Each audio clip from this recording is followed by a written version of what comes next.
Hello, space pilot Mr. Cool Guy here.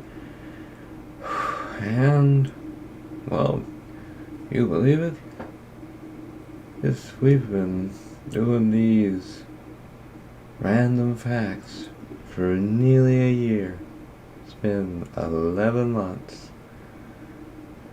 For those of you who are still here, you've been with me for 11 months.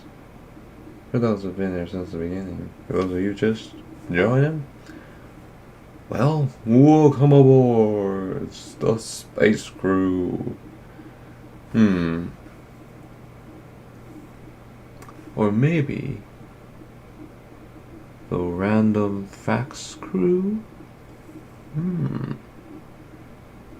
Yes. Random facts crew. Or, the facts squad. Oh,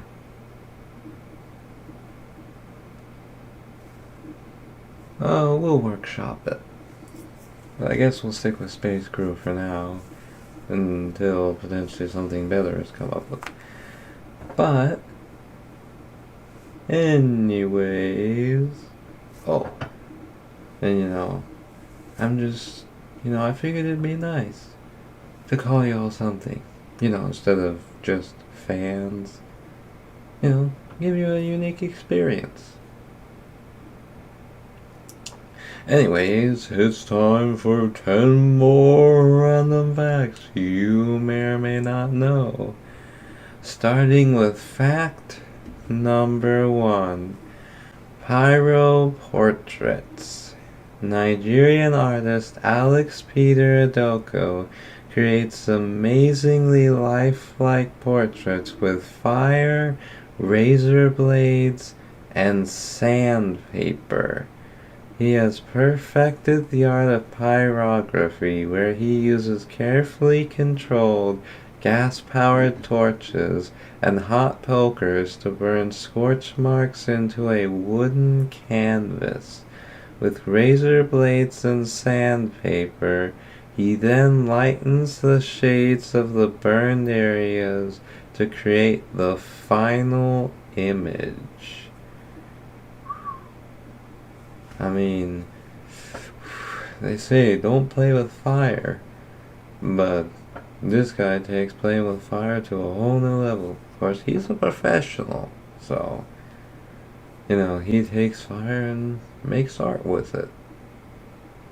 But do not try it at home. He's a professional. You most likely are not. You are more likely to burn your home down. I mean, he probably doesn't do it in his home. He probably has a separate place for that, just, for safety reasons. But, even if you are a professional at handling fire, you still gotta be careful, right? 'Cause you could burn off your fingers. And that wouldn't be good. Nope. 'Cause you kinda need those. Well, anyways, let's move on to fact number 2. Meat feast. Des Brakey ate 124 kebabs in December 2022, traveling to different kebab shops in Manchester, England, every day. He consumed a total of 250,000 calories, and even his Christmas dinner was a kebab. That is a lot of kebabs. Like, the entirety of a month was spent traveling to different kebab shops in Manchester, England. Every day you go to different kebab shops to eat kebabs. Right? There's like 31 days in the summer. That's more than one kebab a day. Even your Christmas dinner was a kebab. Like, could, could you imagine? Right? Your nosy neighbor, or just someone in general, like one of your friends or something, is asking what you're doing for your Christmas dinner. Right? You give them the usual. But then, this year's different. You're adding something. You tell them, well, at my Christmas dinner, you see, it's gonna be a kebab. Right? And you just leave it at that. Just a kebab. Nothing special, nothing fancy, just plain old kebab. Right? And they're like, a kebab? Yup. Like, a Christmas themed kebab? Just a kebab. That's it? Yes. But why? 'Cause okay. Right? that, I mean, whatever floats your boat. I mean, I guess it's better than the time a guy, like, 400 and I think it was 32 nuggets in one sitting and then got paralyzed. And don't go trying to eat 431 just so you can be like 431 is the limit. That would be stupid. And we don't want to be stupid now, do we?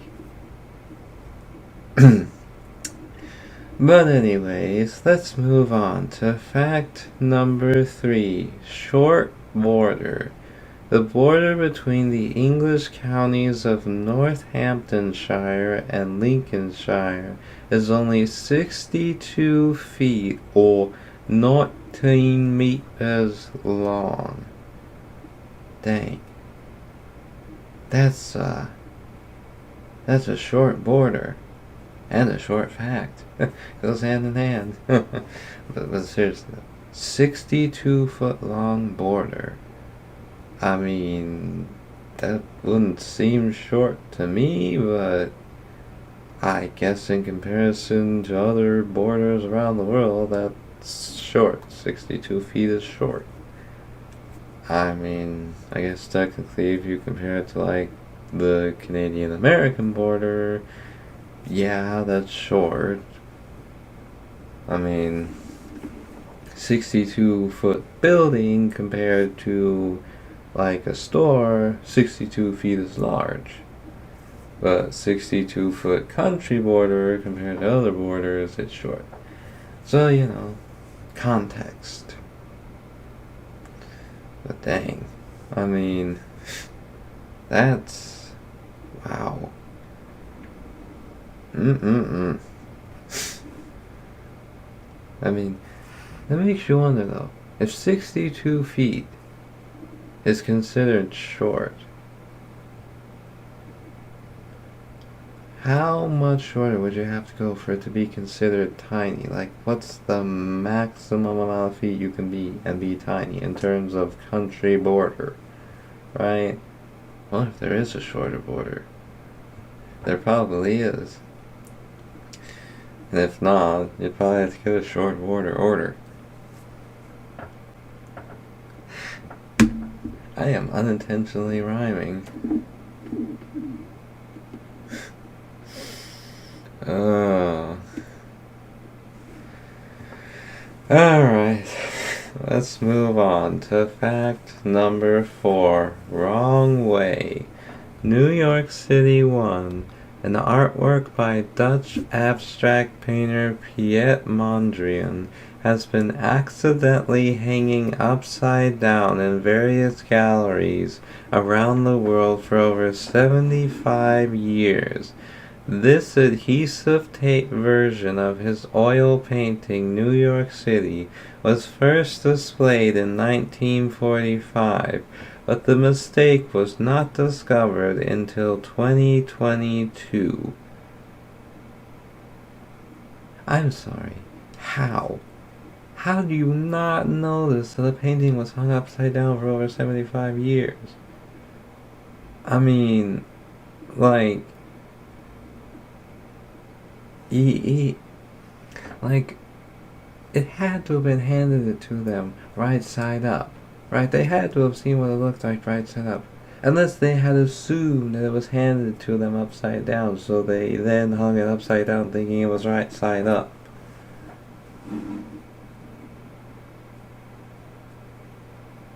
Right?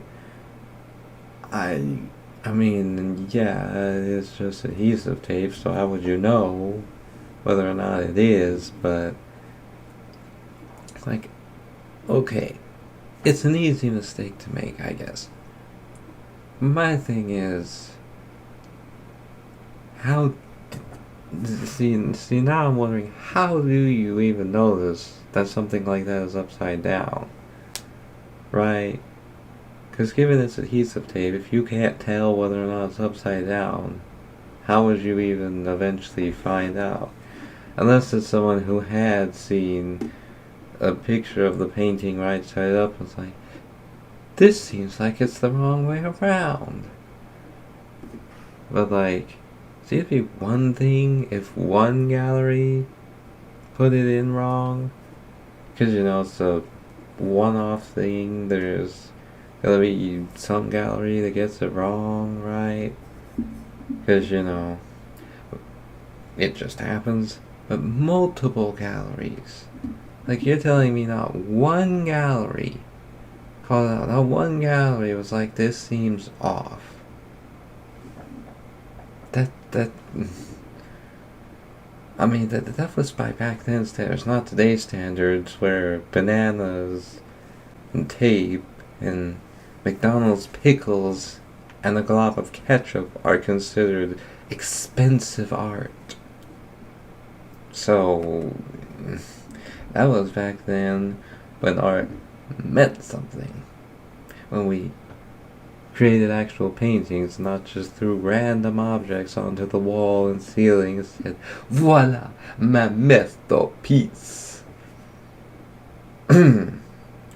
Anyways, let's move on to fact number 5. Sweaty smell.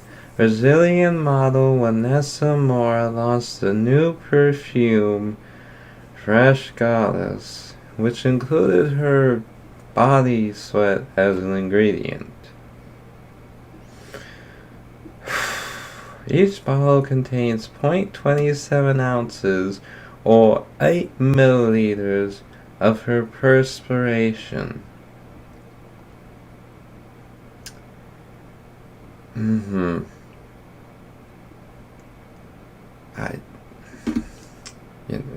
Wow.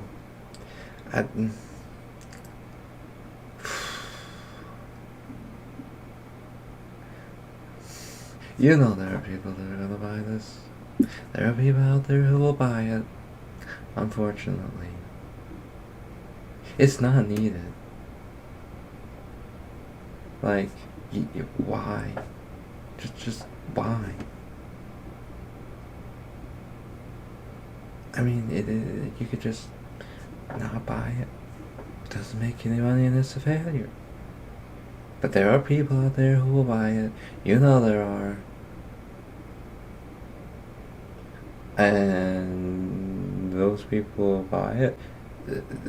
And sure, there are probably some who will buy it just for the smell of the perfume. But you know there are some people who are going to buy it because of that. Because of the special ingredient. Because there are people like that. And we all know this isn't the first time something like this has happened and people have bought it. Right?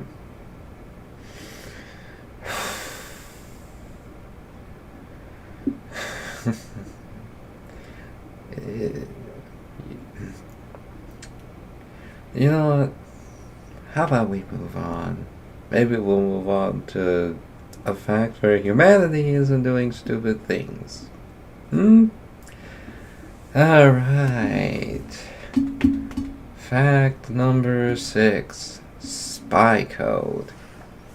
The first spy to use 007 as a code was John Dee, who served Queen Elizabeth I of England in the 16th century, 4 centuries before the James Bond books and films. Huh, so it was inspired by Dee. John Dee. Who knows? He probably didn't do that. He might have. Who knows? Well, I mean, he does. But, man, like, who knew? Numbered code names were used way back when. Like, in the 16th century. Maybe even earlier. That's crazy. I mean, spies have been around for a long time. The code names probably have not been around as long as spies. Right? Like, I mean, number code names, I mean, it could be effective. I mean, you'd have to make sure the number isn't, like, the number you're giving to your spy, like, isn't attached to anything about them, so their identity couldn't be figured out, but, you know, just saying. But, anyways, let's move on to fact number 7. Nice dice. Oklahoma City-based artist Stephen Paul Judd created a portrait of 19th century Native American leader Sitting Bull out of 20,068 dice. That's a lot of dice. And a lot of patience to be placed in each dice, right? Because you have to be looking at the correct white dot number, the correct side of the die you want to be, facing out when making the image, right? But that's crazy, man. Whew. I mean, make art out of fire, out of pebbles, out of paint, and out of dice. Even Legos, I'm sure. No disrespect. I mean, I like the name Sitting Bull. I mean, sure, it's not like our names nowadays, but it is better than naming your child after an Amazon package or something stupid like failure or loser. There are probably some people who would do that. And don't go tell me there are people who aren't. Because there was a lady who named their child Cartier Kior, which honestly sounds like an Amazon delivery. So, yes. There are people who give their children not great names.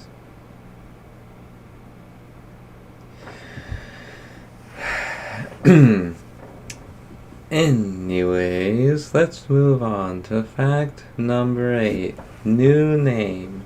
For more than 30 years, film directors who wanted to disown a movie they had worked on used the pseudonym Alan Smithy instead of their own name. So I'm guessing if a movie flopped, if it was just terrible, and they didn't want to be known for making it, they just used Alan Smithy. That poor guy, Alan Smithy, I'm sure there was someone out there actually, or is, whatever he was, that's named Alan Smithy, right? And back before you could just go look it up, they probably assumed he was an actual director on these movies. That poor guy. Ugh, man, could you imagine? They use your name and suddenly people just know you as this guy who's terrible at making movies? Like, you begin like, so, what was your thought process behind this terrible movie? And you're like, like, your life would take a turn for the worse. Like, what I do? What I do? What do you mean? I didn't do nothing. I'm just a regular schmegular Joe. Well, probably. I mean, who knows what Alan Smith did or does for a living. Oh, man. I mean, hey, it works, you know. You're not gonna get known for being a part of the movie that you made that turned out to not be great. I mean, you could have made up an obviously fake name. I mean, you could have gone John Doe. Like, I know people usually go John Smith or Jane Doe, but those are actual names that could be used. So go John Doe, the most unlikeliest combination of names. Right? But anyways, let's move on to fact number 9. Outside the box. French artist Oliver Grossetet took box forts to the next level when he used more than 1,500 pieces of cardboard to create a 45-foot tall, 13.7-meter building. No machines were used to build the cardboard creation. Instead, Oliver was helped by hundreds of volunteers, even kids. The tower was made for the 2023 Novum Summer Festival in Newcastle, England. At the end of the 2-day event, Oliver let people tear the art piece down. They pulled, pushed, jumped, and stomped until it was flat. It was Oliver's out-of-the-box way of bringing people together. Man. A entire cardboard structure that was 45 foot tall. 45 feet tall. And built completely by hand. Man, that must have really helped some people release some pent-up anger. Must have been real fun to knock down. Because, you know, sometimes you just need to hit something. But you really want to hit something or someone. But it's better to hit something. So, punch a cardboard box. If you have a punching bag, punch on that. Right? Don't go punching a random person. But now, let's move on to fact number 10. Limp love. For 4 years, limping was fashionable in 19th century England. This was because the Prince of Wales's wife, Alexandra of Denmark, walked with a limp after an illness in 1867, and other society ladies wanted to copy her. To cater to the demand for the Alexandra limp, an Edinburgh shoemaker sold shoes with one high and one low heel. So, wow, okay, so even way back in the late 1800s, people were still following the trends of famous people. A famous person did it, so I want to do it. I mean, for crying out loud. You're copying a limp. She's not choosing to walk like that. She just can't help it. She had an illness. See, like, in today's world, when you're copying a celebrity, you're copying their fashion trends. Like, my favorite celebrity is wearing this. This has to be what I wear. It's the standard. Right? But back then, they were copying her walking. But she had that walk because of an illness. They were copying an illness. I mean, that's like, wow. I mean, I guess she set a trend, but like, she probably felt horrible, right? Because they just saw it as something fashionable, and like, whoa, that looks pretty neat. But to Alexander, like, why are you doing this? Why are you mocking my illness? She probably thought they were mocking her, right? Wow. I mean, good thing it only lasted 4 years. I can imagine how she felt. But there you have it. There was 10 random facts you may or may not have known, but you know now. Were there any that you knew? If so, let me know down below. And if you have any additional information on these facts you feel like sharing, then put that down below too. And if you just want to say hi because you don't know what to say, well, hi.